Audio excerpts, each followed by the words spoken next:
조국 법무부 장관이 지명되자마자 당시 윤석열 검찰총장이 저 조국이는 저 사모펀드 맞다. 저거 아주 그 범죄자다라고 해가지고 70여 곳을 압수수색을 때려버립니다. 네. 그냥 결론적으로 얘기하면 사모펀드 다 날라갔잖아. 그러니까 그냥 정치적으로 압수수색을 했다라는 거잖아. 그렇지. 네.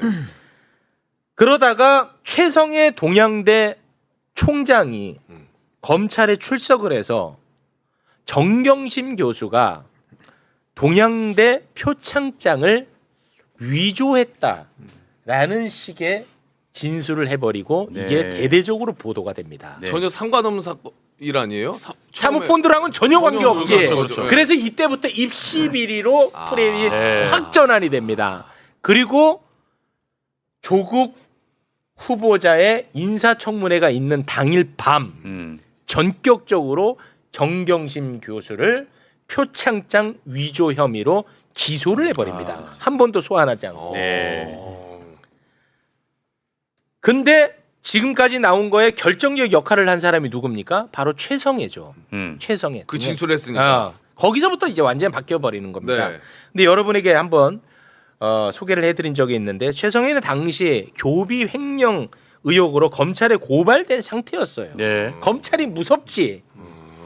맞아. 최성해가 검찰의 회유에 넘어가서 모해 위증을 했을 가능성이 저는 높다고 봅니다. 관련 녹취가 있거든요. 2020년 12월 최성해와 조카가 나눈 통화 다시 한번 또 듣고 옵니다. 나는 그때 위기절명이었어. 왜 위기절명이었냐면은 정경심 교수가 우리 학교 있는 하는 우리 학교는 이상하게 흘러가게 될 거고, 또 하나는 뭐냐면 조국이가 대통령 되면은 법무부 장관 돼갖고 순서대로 발부가 되면은 우리나라 망한다 이 생각을 했는 거야. 매우 모해 위증을 했을 가능성이 높죠. 네. 거의 솔직히 말하면 99%잖아. 그렇지. 네. 그리고 최성해는요, 조국 장관이 자기한테 전화를 해서 네.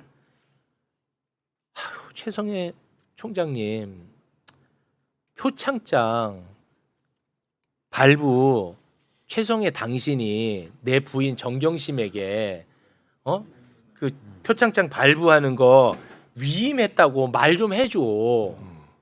조국 장관이. 조국 장관이 이렇게 이야기를 했다고 얘기를 했어. 최성해가. 최성해가. 그리고 그 녹취가 있다고 얘기를 했어요. 네네. 그래서 신뢰도가 엄청 올라가 버린 거야. 녹취가 있다고 하니까. 그러니까 야 이것만 딱 보면은 예. 야 조국 봐라. 얼마나 구린 게 많으면은 최성해를 통해서 위증을 이렇게 부탁을 했을까 이렇게 생각을 했단 말이야. 그래서 여론이 확 뒤집혔단 말입니다. 그런데 그것은 기자가 시킨 거짓말이다 라는 이야기를 우리 기자님 앞에서 한 영상이 있어요. 그래요? 예. 네. 그리고 2023년 최성해가 어떤 연단에 서서 조국을 막기 위해서 내가 작업을 했다. 이렇게 자백하는 영상도 있습니다. 네네. 영상 보고 오겠습니다. 그때 조국 전 장관을 전화를 바꿔줘서 통화했다고 하셨잖아요. 했지요. 그 녹취록 있다고 하셨잖아요. 녹취록 갖고 녹취록은 계십니까? 있다 했는 것보다 처음에 있다는 소리 안 했어요. 나중에 하셨죠. 예, 처음에는 뭐냐면은 녹취록이 아니, 그러니까 이거부터 확인해 주세요. 중앙일보 기자가 이야기를 하더라고. 그 녹취록이 왜 없다고 이야기합니까? 있다고 이야기를 해야지 저 사람들이. 아니 뭐 녹취록이 없다 하면 저 사람들 계속 세워될 거라고. 중앙일보 기자가 허위 주장을 사주했다는 말씀이세요? 중앙일보 기자인지 하여튼 뭐 기자가 한 80여 명 중에 또 말을 바꾸십니까? 한 사람이니까 잘 모르겠어요. 어떤 기자인지. 근데 그러면 그때 사실과 다른 주장하신 거는 인정하세요? 녹취록 있으십니까? 녹취록이 없는데 근데 왜 있다고 하셨습니까? 이야기를 돌라고 하라 그래. 그래서 내가 처음에는 이야기 그 말이 뭐냐면 누가 그렇게 지시하셨나요? 기자 중에 한 사람이에요. 중앙일보 기자입니까? 중앙일보 기자인지 뭐 KBS 기자인지 잘 모르겠어요. 어르지 저 이상한 사람이 조국 우리나라에 높은 자리 가면은 우리나라가 더 이상해지겠다는 그런 마음으로 저는 작업을 했습니다. 작업을 했습니다. 자, 제가 여기서 하나만 여쭤볼게요. 신인규 변호사님. 네. 지금 본 영상 본 적 있어요? 저는 오늘 처음 처음 보죠. 네. 박교석 기자님 박수 한번 부탁드립니다. 감사합니다. 갑자기요? 이 자백한 거 잡았잖아요. 자백했잖아. 자백. 되겠죠. 이제 판결문에 저 최성해 총장이 조국하고 통화를 했고 위임했다고 해달라. 그 당시에는 다 그렇게 하지 않았냐. 우리 민희 이뻐하셨잖아요. 민희를 봐서라도 그렇게 해주세요라고 진술했다고 판결문에도 적혀 있어요. 판결문에도 적혀 있어요. 와, 조국 진짜 미치겠다. 장관이 그렇게 이야기했다라고 판결문에 돼 있다. 판결문에 적혀 있어. 최성해가 조국한테 그렇게 들었다고 진술한 걸로. 아니 이 영상 어디 국가기관에 좀 제출을 좀 하세요. 그래서 뭐 지금 뭐 사면이 이제 기화가 돼서 오늘 저도 이 자리에 나왔지만 사실은 사면보다 더 중요한 거는 저런 것들이 켜켜이 쌓이고 나면 이 사건이 수사나 재판 당시에 왜곡됐던 것들이 바로 잡히는 시기가 언젠가 오지 않을까. 그 시기를 향해서 가야 하지 않나 뭐 이런 생각을 하죠. 아, 그리고 또 어마어마하게 유명한 악질적인 검사들의 모해 위증성 행위. 대표적으로 하나만 좀 소개를 해주시면 어떨까 싶습니다. 서울대 그 공익인권센터 인턴. 아, 예, 예. 네. 이게 시간이 조금 필요할 수밖에 없는데 좀 짧게 해야 되는데. 표창장만 많이들 기억하시잖아요. 입시 네. 관련해서. 네. 우리 신인규 변호사님도 그때 이제 처한 이제 자리가 있었으니까 비판 논평도 내고 하셨었는데 뭐 인턴십 확인서, 체험 활동 확인서 뭐 이런 것들이 그렇지. 허위다. 이렇게 그 중에 대표적인 것 중에 하나가 서울대 공익인권법센터 인턴십 확인서예요. 그렇지. 엄마는 표창장 주고 위조해서 주고 아빠는 인턴십 확인서 줬다. 이런 인턴 구조. 하지도 않았는데 확인서를 써줬다 이거야. 그래서 그 대표적인 증거 쟁점이 됐던 게 뭐냐면 사진 하나 좀 띄워주시겠습니까? 바로 증거 쟁점. 그 이 세미나에 조민은 인턴십을 위해서 나는 저기에 참여를 했다라는 주장을 했었고 검찰에서는 참여를 안 했다라는 입장이었던 거예요. 이 관련해서 굉장히 슬픈 이야기가 많아요. 요거 좀 설명해 주십시오. 그러니까 그 확인서에 담겨 있는 사실관계는 두 가지거든요. 세미나에 참석했다. 참석했다도 아니에요. 세미나를 위해서 인턴십 활동을 했다 이렇게 써 있는데 어쨌든 세미나에 참석했느냐 그리고 그 이전에 사전에 인턴십 활동을 했느냐 두 가지가 이제 사실 확인 대상이었는데 재판 과정에서 저 영상이 제출이 됐어요. 우리 딸 여기 있지 않느냐 이렇게 제출을 했고 국가수 감정까지 했습니다. 동일인일 가능성을 배제할 수 없다. 그 예전에 그 김학의 사건 때 김학의 이 국가수 감정했거든요. 그 영상을. 그때 써 있던 게 동일인일 가능성을 배제할 수 없다. 이 결론이었어요. 또 근데 김학의로 확인이 됐잖아요. 조민 씨도 동일인일 가능성을 배제할 수 없다 써 있는데 조민도 본인이라고 그러고 정경심 교수도 최후 진술에서 어떻게 엄마가 딸을 못 알아볼 수 있겠습니까? 저거 제 딸 맞습니다. 그리고 친구의 진술 있잖아요. 친구. 그런데 그게 유죄 판결을 받았던 이유는 정경심 교수 1심 법정에서 조민 씨 고등학교 때 친구 2명이 출석을 해서 난 조민 내가 그 자리에 갔었는데 조민 안 왔다. 조민이 왔으면 내가 기억을 못할 리가 없다. 이러면서 인턴십 확인서를 보고 황당했다, 허위다 이렇게 진술을 해요. 친구가 거기서 다 뒤집힌 거야. 한 명은 한영예고 그 외국대학 가는 OSP 반 동기였고 한 명은 대원예고 친구였는데 그래서 1심 재판부가 야 얘들이 거짓말할 리가 없잖아. 그렇지. 근데 받대는 사람이 서너 명 있는데 얘들이 거짓말할 이유가 없는데 안 왔대잖아. 그러니까 니네 말은 믿을 수 없어. 그래서 이 2명의 진술을 근거로 해서 유죄 판결한 거거든요. 거기 안 왔다. 근데 이 2명의 친구가 정경심 교수 1심 유죄 판결 끝나고 조국 대표 재판이 진행 중일 때 다시 한번 증인으로 출석했어요. 조국 대표 법정에. 이 중요한 얘기입니다. 거기서 양심 선언을 합니다. 그 친구들이요? 네. 뭐라고요? 저거 조민 맞다. 내가 검찰 조사 받을 때도 조민 맞다고 진술했다. 딱 보자마자 조민이라고 했다. 근데 진술서에는 안 써 있어요. 2명이 다. 지금 봐도 99% 조민이다. 내가 기억이 안 나는 거는 그때 조민이 왔는지 안 왔는지 또는 대화를 나눴는지 안 나눴는지 자체에 대한 기억이 없는 거다. 조민이 오지 않았다라는 기억이 아니고 진술서에 진술을 했는데도 그렇게 써 있다는. 그러면은 이제 1심에서 유죄 판결했던 근거가 사라지잖아요. 네. 그럼 판결 조국 대표 재판이나 정경심 교수 항소심에서는 판결이 뒤집혀야 되잖아요. 네. 그냥 안 뒤집혀요. 아. 왜? 조민이 왔든 안 왔든 상관없어. 그거는 판단할 필요가 없어. 왜? 그 이전에 보름 동안 인턴 활동했다고 했는데 그거 안 한 거잖아. 그러니까 이거는 판단 대상도 아니야. 그리고 그냥 눈치고 넘어가 버린 거예요. 와, 진짜 너무 그리고 그 학생 중에 한 명은 그 이틀 뒤엔가 본인의 SNS에 장문의 이 참회 글을 썼단 말이에요. 아. 잘못했습니다. 제가 지금 나오네요. 민희 가족분들께 진심으로 사과드립니다. 조민 씨가 맞습니다. 분명히 참석했습니다. 이렇게 참회 글을. 근데 이 친구를 뭐라고 할 수가 없죠.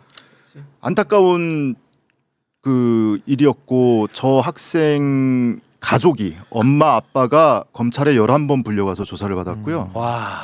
저 장군도 검찰에 3번 조사를 받았는데 첫날 처음 조사 받을 때 변호인도 없이 가서 새벽 3시 반까지 조사했어요. 심야 조사. 와. 3차 조사를 아침에 출석했거든요. 근데 조사 시작된 게 오후 1시 반이에요. 그래서 3시간 반 동안 뭐 했냐고. 그때 검찰이 영상을 보여주면서 진술을 받았어요. 뭐 했겠어요 그때? 신인규 변호사님 뭐 했겠습니까 그때? 뭐 아무래도 지금의 검찰을 놓고 본다면은 뭐 회유나 이런 것들이 했을 가능성이 강하게 되게 의심되죠. 크죠. 의심되죠. 네. 네. 그리고 저 친구 아버지도 출국 금지되고. 와.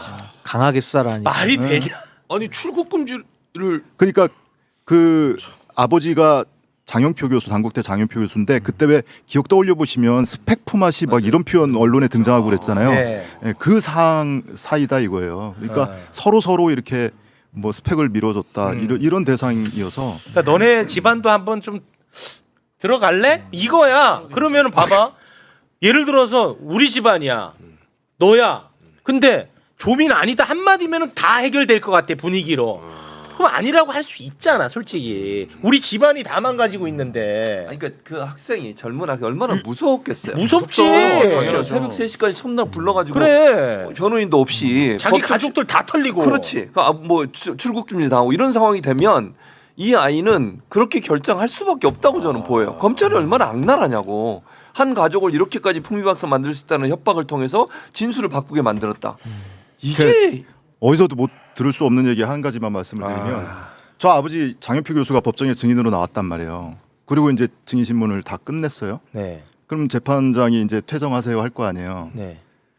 근데 장영표 교수가 증인석에서 일어나서 검사석으로 갑니다. 재판이 진행 중이에요. 네. 근데 검사들한테 인사를 하고 악수를 청하면서 검사님들 고생 정말 많으셨습니다. 그러고 조국 대표 측 정경심 교수 측 변호인을 향해 보면서 변호인은 적입니다. 와. 그래요. 뭘 액션을 취해주네. 그리고 장윤표 교수 본인의 검찰 조사 당시에 진술 조서에 4차 조서인가 6번 출석했거든요. 4차 조서에 맨 끝에 본인이 자필로 저희 가족은 전 가족이 수사에 적극적으로 협조하였으니 이 점을 감안하여 주시기 바랍니다. 이렇게 써놨어요. 와. 진짜 무섭다. 무섭다. 그리고 법정에 와서 검사님들 고생 많으셨다고 재판 진행 도중에 악수 청하고 변호인들한테 욕하고. 이런 거에 관심 가져야 되지 않아? 왠지 알아? 우리 가족이 당할 수 있어요. 그렇죠. 이런 얘기를 해야 되는 거야. 그 사실은 조국 전 대표 가족 다음으로 버금가게 저 가족이 굉장히 괴롭힘을 많이 당한 거죠. 네. 아들을 볼모 삼아서. 왜냐하면 예. 아들도 생활기록부 제출했거든요. 검찰이 제출하라고 그래서. 근데 아들 스펙이 또 화려해요. 뭐 서울대에서 논문도 썼고요. 고등학교 때. 뭐 이런 것들이 있으니까. 예.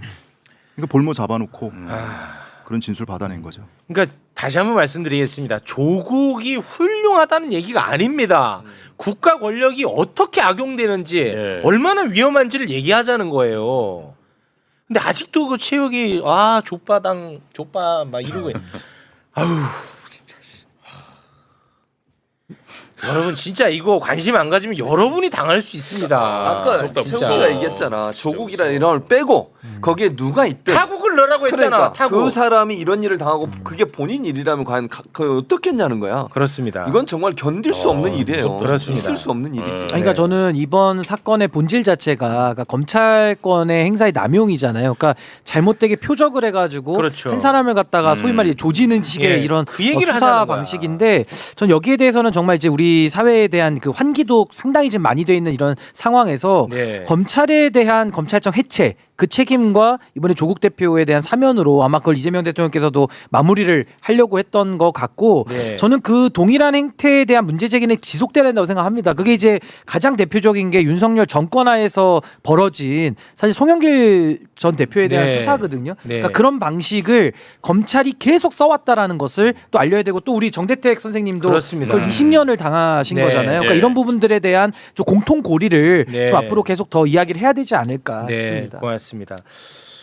그러기 위해서는 우리 박효석 기자 같은 분들이 많아져야 돼. 그러니까요. 내가 항상 얘기했지만 대한민국은 검찰 단계에서의 보도는 쏟아지거든요. 근데 진짜 중요한 법정에서의 보도가 없어요. 네. 맞아요. 근데 그거를 하는 분이야. 맞아. 그거를 근데 단순히 아. 조국 전 대표뿐만 아니라 시사계 오달수. 그러니까 박 기자님이 하는 여러 가지가 있잖아요. 예를 들면 지금 근데 여러분 실제로 보면 안 닮았어요. 근데 화면으로 보면 약간 느낌이 있어.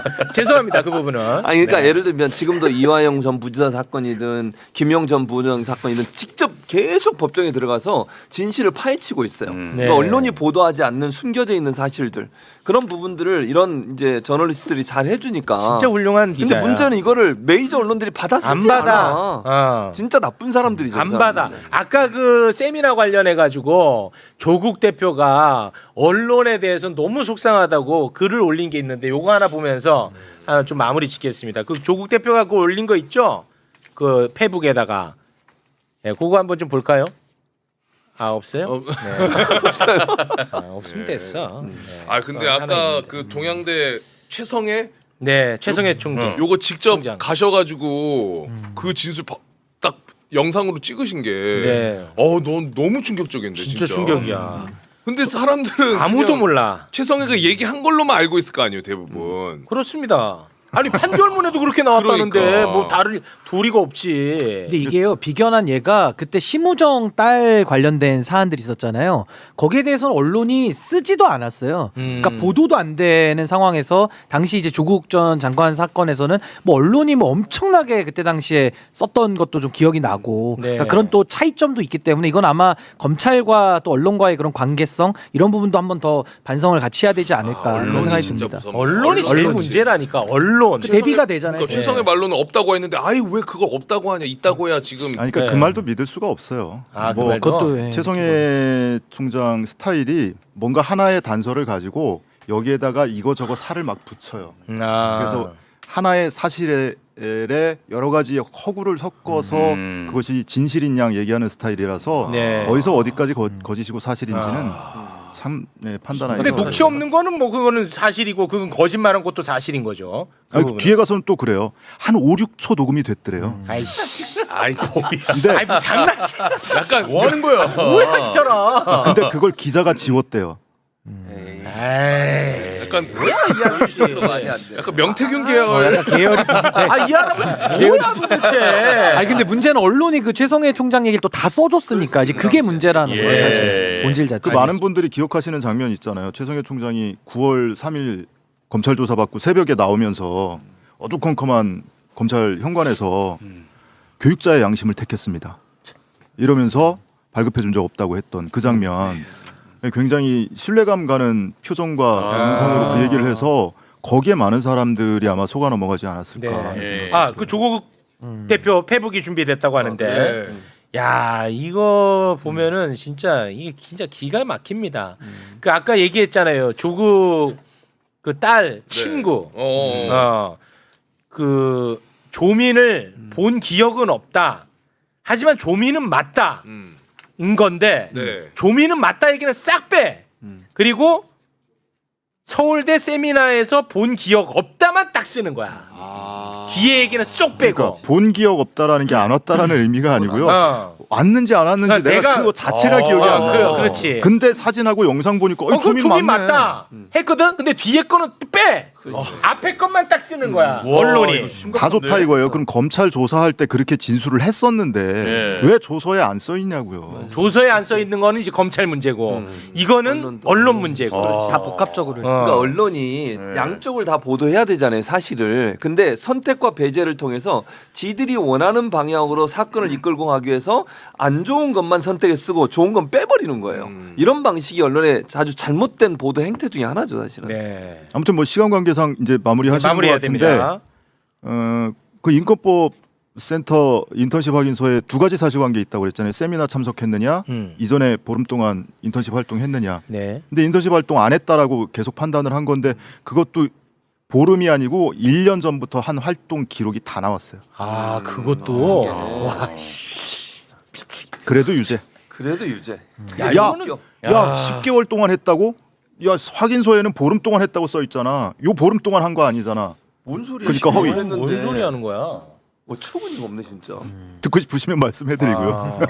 아니 그 이런 내용을 처음 들으면 어떻게 어처구니가 없네 진짜. 어처구니가 없잖아 지금 여기 다 처음 들었잖아 우리는. 어떤 체험활동 확인서는 90시간을 했다고 써 있는데 야 우리가 계산해 보니까 많이 해봤어야 72시간일 것 같은데 그러니까 허위. 자기 아니, 그러니까 90하고 72가 다르다는 이유로 음. 그게 말이 돼요? 18시간. 그래서 이제 시간이 없어서 우리 대한민국 언론인, 정치인은 뭐 이재명 대통령의 사면에 대해서 비판하고 뭐 그거 다 좋아. 뭐 자기들 알아서 할 문제고 언론인 분들이 이 조국 사면에 대해서 비판을 할 수 있다고 봅니다. 비판을 하려면 알고 비판해야지. 최소한 이 정도는 알고 비판하면 인정. 여기까지 말씀드리면서 박효석 기자님과는 여기서 인사 나누겠습니다. 다 처음 듣는 얘기지? 네네. 에휴 진짜. 이런 거 좀 많이 알아가야겠다 진짜. 다 끝났어 임마. 박효석 기자님께 제가 그 오달수 발언 사과하면서 사과해야지. 하도록 하겠습니다. 괜찮아요. 유튜브 하면서 많이 듣고 있어요.